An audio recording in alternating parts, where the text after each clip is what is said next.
Bonjour à tous et bienvenue dans cette dernière vidéo de blog de 2019. En effet, on est le 20 décembre, ce soir c'est les vacances, je vous me retrouverai que début janvier. Et du coup, avant de partir en vacances, je voulais vous laisser une dernière petite vidéo avec un truc utile. Alors cette année, j'ai pris la liste en fait au fur et à mesure des discussions que j'avais avec vous, des choses qui vous embêtaient le plus techniquement en fait, des choses qui sont vraiment pratiques. Et il y a un truc qui est revenu régulièrement, c'est Internet.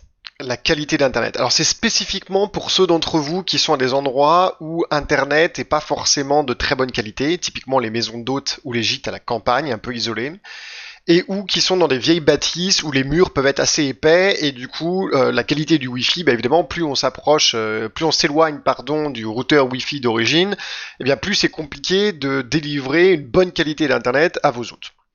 Or ça c'est un problème parce qu'on le sait, aujourd'hui c'est 90% des voyageurs qui veulent une bonne qualité d'internet, ils sont sans arrêt sur leur tablette, sur leur téléphone, avec le WhatsApp et toutes ces autres conneries qui nous polluent la vie du quotidien, mais néanmoins inévitable, on en est tous un petit peu les esclaves. Donc je voulais vous présenter quelques solutions que vous ne connaissez pas forcément et qui peuvent vous permettre d'améliorer la qualité d'Internet. Alors je ne suis pas non plus un professionnel des réseaux, mais j'ai eu de l'expérience avec certaines de ces solutions qui fonctionnent très bien.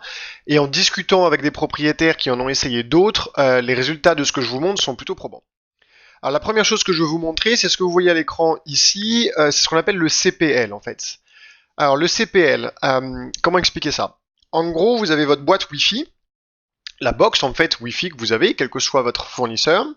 Vous branchez un de ces éléments-là à la box Wi-Fi, donc un petit peu comme une multiprise en fait. Vous la branchez dans le mur et après vous branchez la box par-dessus.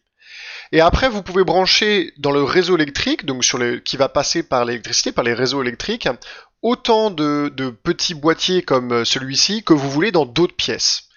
Et donc ce que ça va faire en fait, c'est que le réseau électrique va transporter Internet. Donc si vous avez une vieille maison, par exemple, je connais des propriétaires de châteaux dans le Val-de-Loire qui font chambre d'hôte et gîte, et c'est le meilleur moyen pour eux de faire passer Internet partout parce que les murs sont tellement épais que le Wi-Fi ça ne fonctionnerait tout simplement pas.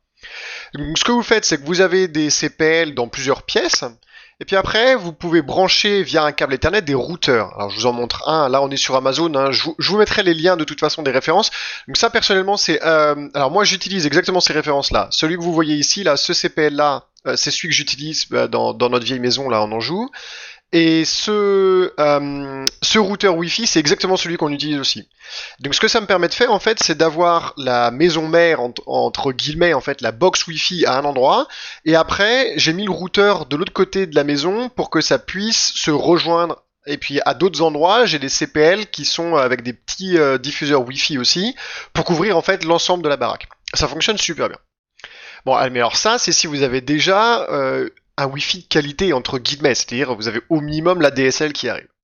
Alors pour ceux d'entre vous qui n'ont même pas ça, est-ce que ça arrive? On est en France, donc il y a des endroits qui sont isolés et qui malheureusement la connexion est tellement pourrie que ça sert à rien. Vous avez deux autres solutions. Alors je vous montre à l'écran. La première est celle que tout le monde connaît probablement, c'est les réseaux 4G. Donc vous connaissez les plus gros fournisseurs. Hein. Si vous mettez Internet 4G, vous allez trouver Orange, SFR, Bouygues et Free. Donc il faut regarder en fait en fonction de ces fournisseurs s'ils ont des antennes qui couvrent en fait l'endroit où vous êtes. Et comme ils ont leur propre réseau, peut-être que vous serez couvert par Orange par exemple, mais pas par Bouygues.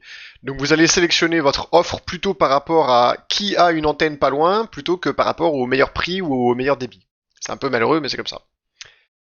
Et puis, il y a un dernier truc que j'ai découvert assez récemment et qui a priori est super, ça s'appelle WiMax. Alors je vous montre. Je vous mettrai le lien de ce site. Il y a quatre fournisseurs en France qui font ça. Et en gros, WiMax, c'est Internet par les ondes radio.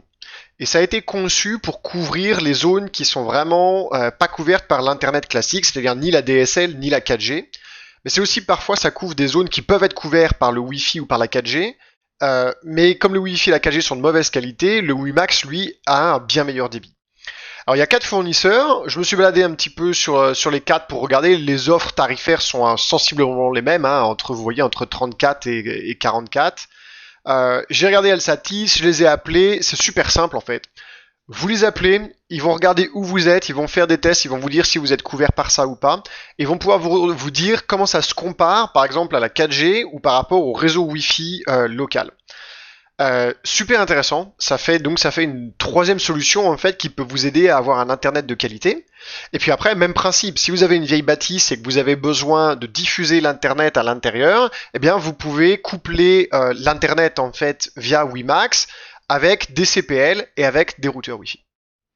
Voilà, c'est des petites astuces pour améliorer le quotidien. On va continuer d'en faire en 2020 plein des comme ça. Si vous avez des choses qui vous... Bref, vous avez besoin d'aide sur des sujets particuliers, je cherchais un mot de vocabulaire mais je l'ai pas trouvé, n'hésitez pas à mettre en commentaire dans la vidéo. Nous on n'a pas forcément les réponses tout de suite, mais on peut activer le réseau pour voir s'il y a des solutions. Nous de toute façon on va continuer à faire un petit peu ces recherches auprès de vous pour savoir quels sont les sujets qui vous intéressent, en plus de la commercialisation qui est le quotidien dodo bien évidemment. Hein. Mais vous comprenez bien que Internet, ça fait partie de la commercialisation. Si vous n'avez pas une bonne qualité d'Internet dans votre hôtel ou dans vos chambres d'hôtes, vous pouvez être sûr que fidéliser la clientèle, ça va être compliqué. Alors que fidéliser la clientèle, c'est un des éléments clés de la fidélisation. Donc à chaque fois quand on vous montre ces trucs-là, c'est pas anodin. Hein. J'ai fait une vidéo il y a pas longtemps sur le linge, par exemple. Bon, bah la qualité de la literie et du linge, ça fait partie des choses qui sont aussi essentielles dans votre commercialisation. Donc tout se relie à chaque fois.